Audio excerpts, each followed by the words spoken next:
what is the difference between I like you and I love you? And the Buddha replies, when you like a flower, you simply pluck it and throw it away. But when you love a flower, you water it daily. Yeah, we're so desperate to just smell that flower, observe its beauty for a few moments, toss it away. But that person who turns up every day and waters that flower and gives it the sun and gives it the soil, no one wants to be that person. But that's love. You know who you are as a person to the deepest core more than anyone else could. So I feel like that's why it's tricky for us to love ourselves, because we know the worst parts of us and the ugliest parts, and we're worst critics. All of the things that I've been through, and no matter how bad people have treated me, the fact that I'm still a good person and I still have a good heart, and I know that's the reason why I should love myself. We don't realize that everything on planet Earth, including us, is either growing or dying.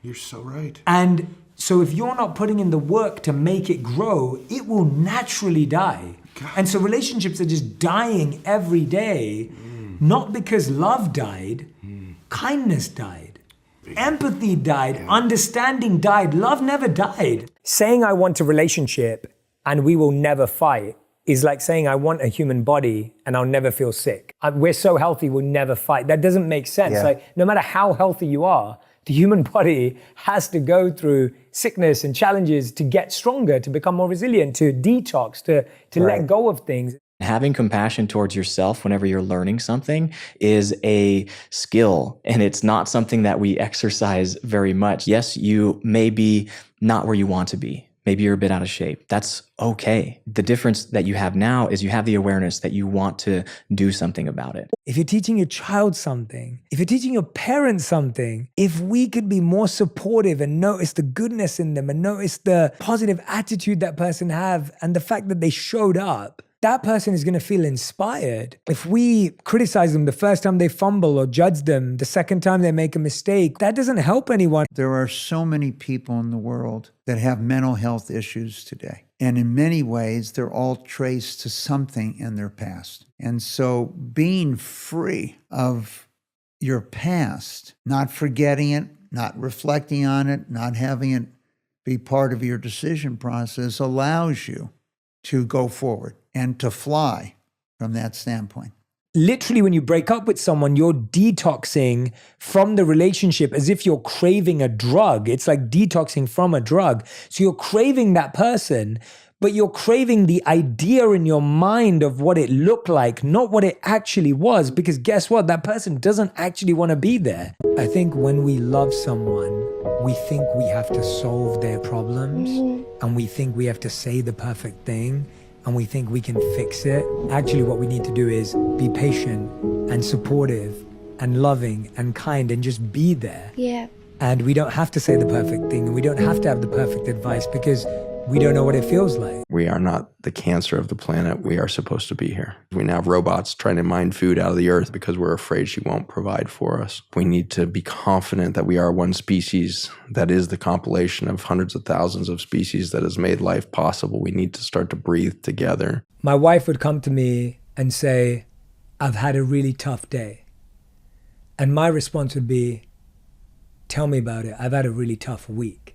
I was using every opportunity for her to be vulnerable with me and share how she was feeling to one-up her and make a point that I was working harder, that I was doing more, that my pain, my fatigue was more important than hers.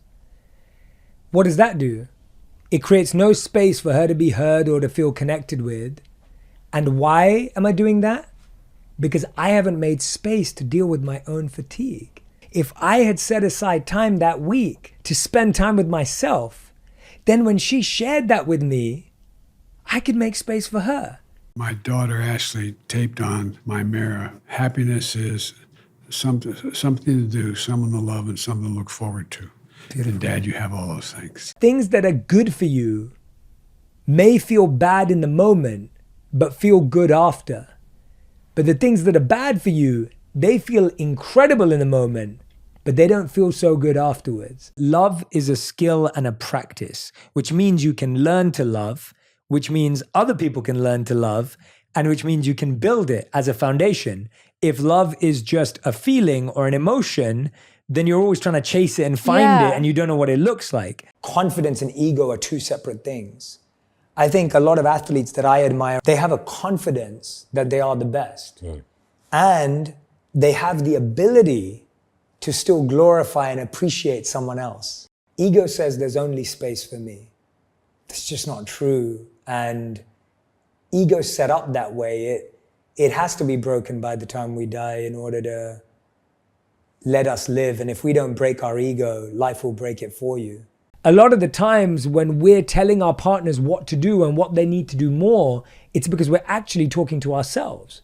You need to be more organized. And maybe if you were more organized, you'd actually get this business started. And in the back of our heads, we're like, that's what we're saying to ourselves. Or if you just ate healthier, we're just talking to ourselves. Like, so much of what we say to our partners is our own trigger of what we're mad at ourselves about. You have a total of 19 years with your kids, 18 of which occur until they leave for college. And then 1 year is the sum total of time you will spend with your kids the rest of your life on average. I regret the time I've wasted so far. In modern society, we've made people think you either have to be better or worse than others.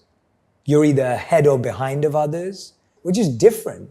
It wasn't ever about being better or worse. And what we don't realize is when we compare ourselves to others, so if we think we're behind, then when we get ahead, we're going to be scared of the people behind us. Everybody has something that is tough, particularly when you're younger. And it makes such a difference when somebody reaches out. Like, for example, there's more than a handful of young stutterers, they're not so young anymore, that I still keep in touch with. And one young kid introduced me when I ran for president. It took such courage because he talk like that. And he practiced and he practiced and he practiced.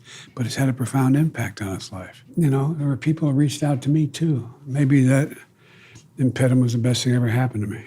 If you walk into a relationship and you don't know who you are, you don't know what you need or what you want and what you're building and what you're creating, you're basically going to hope that the other person's going to answer all those questions for you, or you're going to outsource that inadequacy to them to make you feel worthy. So that's why we walk into a relationship and we accept the currency of attention as love. Attention, validation, compliments, comfort. We accept all of that as love because we ourselves haven't defined and experienced what love looks like on our own. I really do not like Hollywood. It is not for me. The business really scares me. I understand that I'm a part of that business and I enjoy my kind of interactions with it. But that said, I am always looking for ways to kind of remove myself from it, to kind of just live as normal a life as possible. Like, you'll never see me at an award show that I don't have to be at. I'm never going to a red carpet event that I'm not in the film of, you know? I don't want the attention when I don't need it. My relationship is the thing that I keep most sacred. I don't talk about it. I try my best to keep it as private as possible. We both feel very strongly that that is the healthiest way for us to move on as a couple. My wife and I are huge Entourage fans, and I can imagine that it's cool but uncomfortable to have your image displayed in a certain way that has pros and cons. And there was aspects of that character 100% true. Which parts? You know, I was very aggressive. So yeah, that was true to form. I mean, not all of it, but in the surrounding, yes. I don't know what Entourage would be now, that character. Yeah.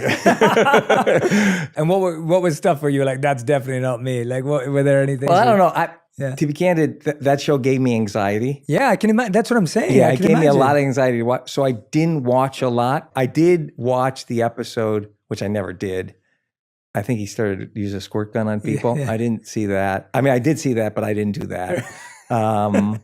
It's good to know you didn't use a squirt gun. Yeah, that's important. Let's do this as a thought experiment. You talk to a person the day before they're going to die. They would give anything and everything for more chance at life. Despite how high their motivation is, there's no runway left. I almost think people need to go through a little bit of decline, kind of like what you described. It wasn't life-threatening, but you just need to realize that you're fallible, to sort of say, people's health deteriorate and realize that's a bit of a reality check that it's coming for me, but yet I still have long enough to bend the arc of my life. Maybe if you didn't try and impress them at all, but you just expressed who you were and saw how that landed. But we're so fixated, Ed, on getting the validation of you're beautiful, you're wealthy, you're successful. We want to hear that so bad that we're just trying to impress people. And I wish we'd stop trying to impress people and just express who we were. It's not an interview.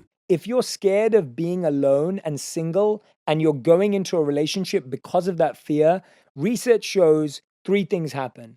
The first thing is you're guaranteed to settle for less than you deserve. Guaranteed. The second thing is you're more likely to be dependent on that person because you think they're out of your league. And so now you'll become, do, mold, fold, become anything they want you to be. And the third is you're going to be scared to leave them because being with them in your mind is better than being alone. All the studies show that when oxytocin is released during and after sex, you feel closer, but you're not actually emotionally closer. And the chemical oxytocin also has a temporary memory block, which means if you just had a massive argument about how you don't trust that person, now that that chemical is released, you're like, I was being crazy. You're actually like, they're amazing. I love them. They're the best. So it's really interesting. And that's where I think a lot of these ideas about delaying sex come from. You don't make as good a decision about someone when you're in that kind of illusion of we're so close, but actually it's a chemical reaction. All these things I'm chasing, validation, love, approval, patience, all of it is things that I have to give myself. And I thought that everything and everyone else was going to give it to me. I do something uncomfortable with my wife probably every couple of months where I'll say, is this relationship going in the direction you want? And if it's not, are we willing to change? And if it is, what are we doing right? Literally, if you don't check in, that's when years from now, someone turns around to you and says, this is not working out. And you are like, what do you mean it's not working out? You never said anything. Yeah. And so I would rather people check in regularly and hear the truth in small doses because hearing the truth in a huge dose is really painful. Jarring. It's hard to be healthier than the animal you eat, which can't be much healthier than the plant it eats, which can't be much healthier than the soil it grows in. The health of the soil has deteriorated with more tillage, more fertilizers, less crop rotation, all of these things.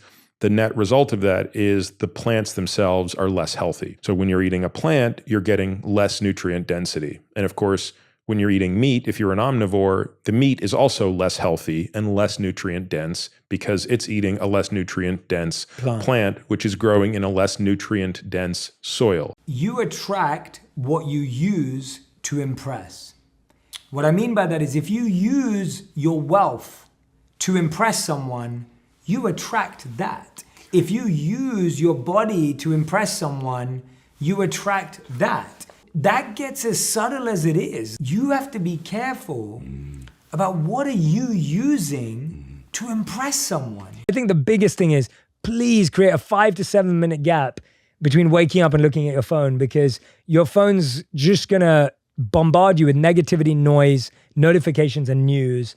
And now you start your day on a -4 and your whole day you're just climbing up the ladder trying to get back to 0. Yes. When you could have set yourself up. How do I feel with this person? That is the most important question you can ask. And if you feel you enjoy their company, you feel heard, you feel understood, you feel safe, you're having fun, you're not settling. I don't judge couples for it because I get it. Our phones are interesting and we're bored and we don't know. But the thing is, we've never been taught how to have interesting conversations with the people we love. What's the most exciting thing you did this week? What was your highlight of the week? What was something you struggled with this week? Like, I think we think about love as like, oh, it should be spontaneous. And if it's not there, it's not there. You gotta work at it. You do. You don't walk outside and you see a dead plant in your garden or in your home and you go, it's dead, who cares? It just died. No, it died because you stopped watering it. What advice would you give to the listeners on how to cope with your hell, whether it's in a relationship, your job? The first thing that I've always said to myself is this only makes the story better. One day you're going to tell your story. One day you're going to share it. It may just be with a family friend. It may be with a child. It may be with a brother, a sister, a parent. And when you tell that story, your hell is what's going to make the story really connect and impact and help people. And so don't lose that part of how amazing this will make your story. People will be able to relate to your hell far more than your heaven. Babe, we're meeting them for dinner at 7:30 downtown. Yeah, okay. Sounds good. What are you wearing tonight? Probably this. I'm running so late. Car's gonna be here in 7 minutes. All right, get in the shower. Here's how to know whether someone's a real friend or not. Imagine this is you and this is them. This represents your personality, your energy, all the things that you love about yourself. But when you're around them or you spend time with them, all of that starts to fade away. It starts to disappear. Maybe you have to lie about who you are. Maybe you have to hide parts of yourself. Maybe you can't share your successes because they tear you down. And when you're not around them, it all comes back. The people you want to be around are the people you can be your whole self around. The people that accept you for who you are, not the ones that dim your light. I would like post these singing videos online when I was in high school, and like all these girls would like go on Twitter and like say how terrible of a singer I was and how I was just so silly and I looked stupid. And I remember that so well. And I remember it really hurting my feelings. But at the same time, I still kept posting videos. It wasn't like it didn't hurt my feelings, but I was like, you're not going to stop me from doing the thing that I love to do and that I want to do. You don't choose a partner a la carte. You can't just order up all the qualities that you want. I want them to be sensitive, and I want them to be kind, and I want them to be super driven and ambitious. And I want, you get what you get, and there's going to be all these different qualities. And if that's really important to you, and you are going to feel like, I want to change this person, then that's doomed. It's the perfection and positivity issue that we keep thinking that everything has to be like positive and sunny. And when I look inside of myself, I see tons of a dark side and stuff that I don't want to see. All of the monk teachings is that the sun is always shining. It's just often covered by clouds. And so when you look up at the sky, all you see is the clouds. You don't see the sun and you think, I am the clouds. Wow. So when you look at your thoughts, you see the cloudy thoughts and you think, I'm darkness. Yeah. But actually the sun's always there. It's just you can't see it. And so the light that me and you are, the light that everyone who's listening and watching is always there. It's just, we're just seeing all the dirt and the clouds and the rain and and we then judge it and see it as negative rather than the fact that, hey, wait a minute, I'm just going to find the light. And I understand that sometimes it's going to be a cloudy day, just like it is outdoors. I think men are obsessed with trying to figure out what kind of man a woman wants. And women are obsessed with trying to figure out what kind of woman a man wants. Just let's work on ourselves. That's what I want everyone to do. Let's work on ourselves and we'll meet in the middle. A lot of people say they can't hear their inner voice, and it's because that inner voice They're just not listening. It was so loud when we were younger, but it gets quieter and quieter and quieter because the other voice, we kept listening to it and it got louder and louder and louder. If people believed everyone was basically the same, then how could you hate someone else? Because to hate someone else is to hate yourself. And I think that we spend a lot of energy in society celebrating the 0.1% that makes us different. I think there's a good part of that. We call that diversity and heritage and culture. But there's a dark side of believing that we're like all very different. And that's that we believe that people are the other. And that therefore it's harder to have empathy with somebody who isn't us. And I think that the best way to understand that somebody is similar to you is to walk in their shoes. Your identity is based on the roles you played. Right. And if you can no longer play that role, Who am I? Then what is your identity? Right. Your values is the best place to start because your values is something you can control. If you only value yourself for a role you play for other people, which you don't control, right, now that's not your value. Right. And when they break up or it goes astray, you don't know who you are anymore. That is devastating blow. Yeah. Going to the gym, for me to lose 30 pounds of fat, not muscle, right? 30 pounds of fat was crazy. I did it through shame. I did it through, you fat fuck, you need to lose weight, and just talking crazy to myself, and it still worked.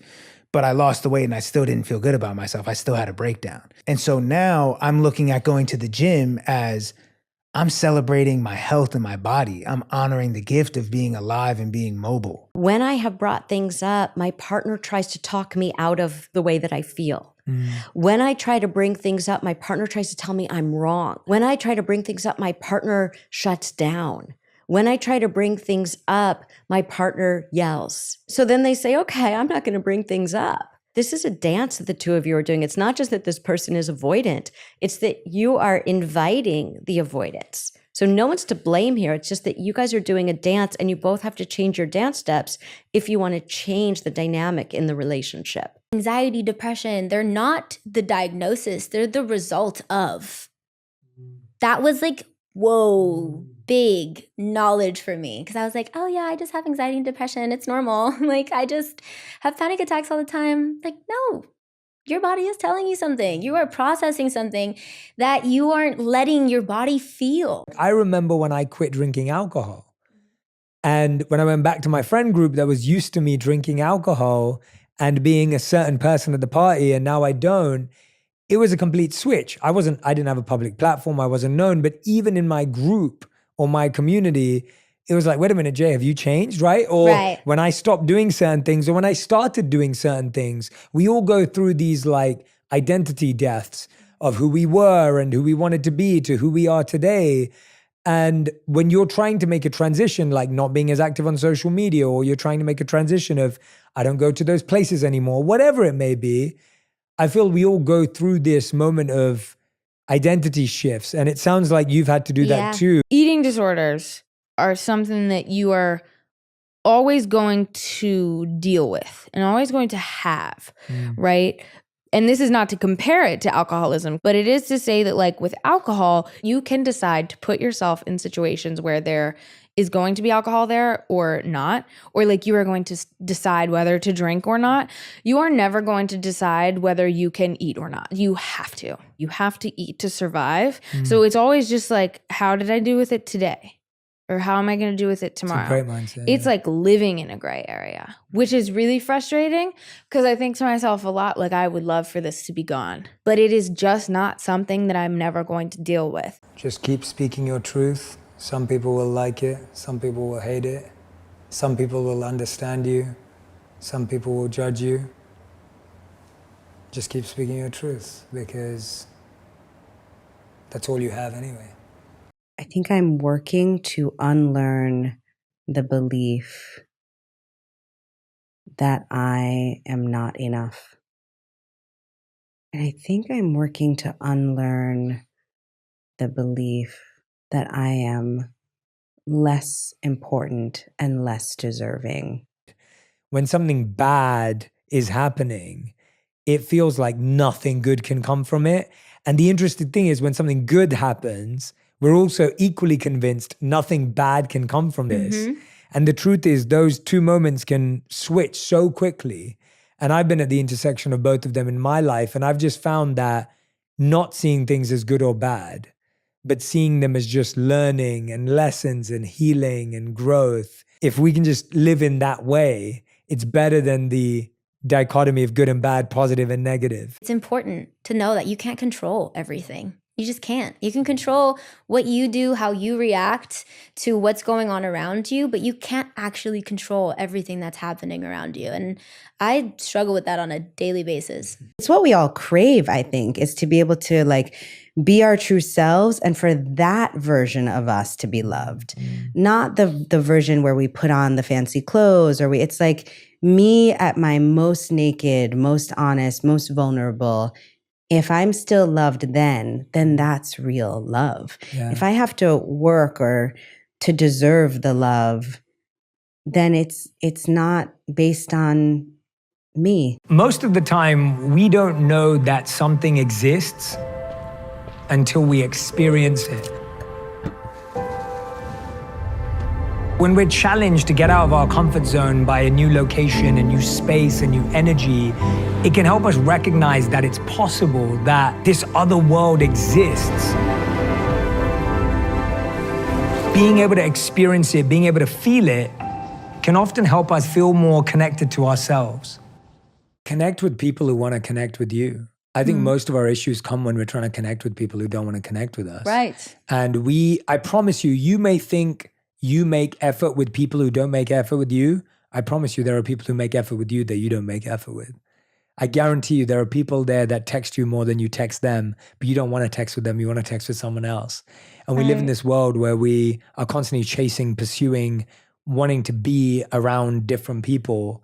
But there are people who love you right now that you're disconnected from. If you know this is a stepping stone in your career, then maybe you do take less for it. Or is this something that you know is going to take a lot of time on your part and your team's part, and you have to charge accordingly? At one point, I took on a lot of work, and I just remember we were doing 3 hotels at one time and some residential projects. It was a really stressful time, and I was burning the midnight oil, and and the team was, and then you lose a team because they're burnt out. So really, from those mistakes, I learned to pace myself. If you want to live a happy and fulfilled life, you have to be healthy in these 4 aspects. First, you have to be physically fit. Second, you have to be mentally fit. Third, you have to be spiritually fit. And fourth is financially fit. And the way I put it in this order is because physically, if you're not physically fit, if you're morbidly obese, you're on your deathbed, it doesn't matter if you have $10 million. The only thing you care about is being healthy again. Second, mentally fit. If you are depressed,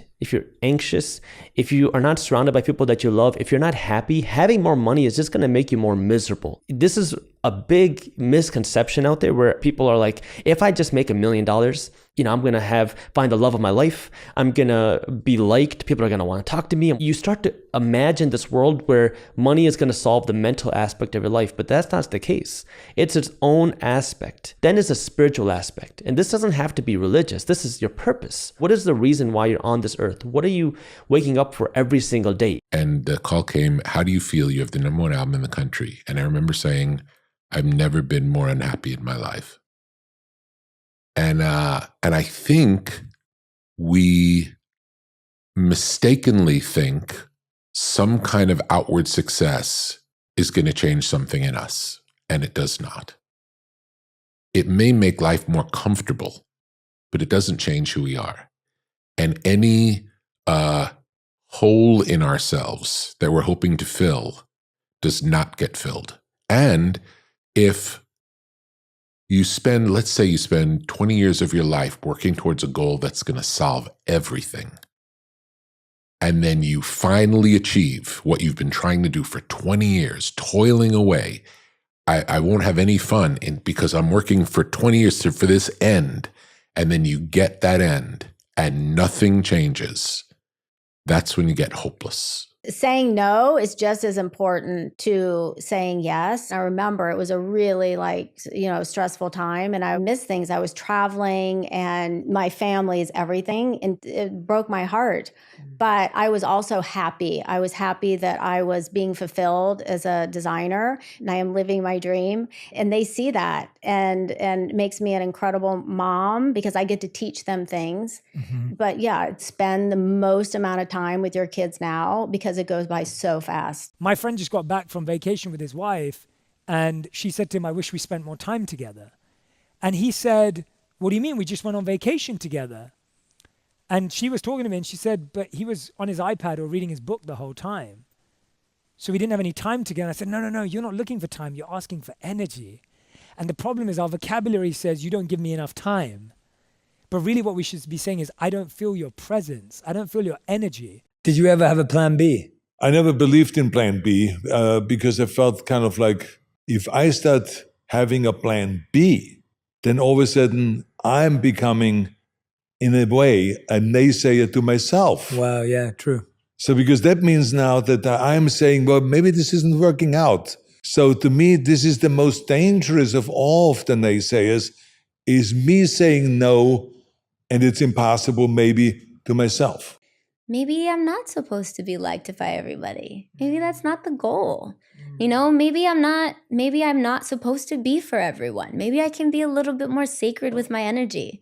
Maybe I don't have to be on social media 24/7, maybe I can remember that there's a real world out there with real people, and quality connection matters, not the quantity of connections I make. When someone says, I love football or basketball, what does that mean? It means they're always learning about it. What happened this week? Right. What did the player do? That player got injured. This happened. That person scored. Like it's constant, right? That's what love is. If you love your garden, you take care of it every day. If you love your home, you take care of every item every day. But with our partners, we say we love them, but we take care of them once a year. Right. And that doesn't make any sense. That's not love. That's ownership. We are not self-made people. You know, people so many times call me a self-made man. I know what you're talking about, but I always want to make clear at the same time, I'm not a self-made man. I was created by my mother and my father. I was created by my teachers, by my coaches, by my bodybuilding champions. My wife did help me in every step of the way, you know, with the kids. My kids were really helpful in my career. So I am a product of all of that. And so I think it's important that when we recognize that we have gotten the help, that we therefore give help back. We all have these very specific ideas of what love is based on how our parents loved us, based on how our first partner loved us. I call it first love syndrome. Like the people that first loved you have trained you in how you think about what love is. So now when you meet someone, they could be doing so many other things to love you, but because they didn't do the dishes at night, you feel they don't love you. My father told me at 7 years old, I can't be your father.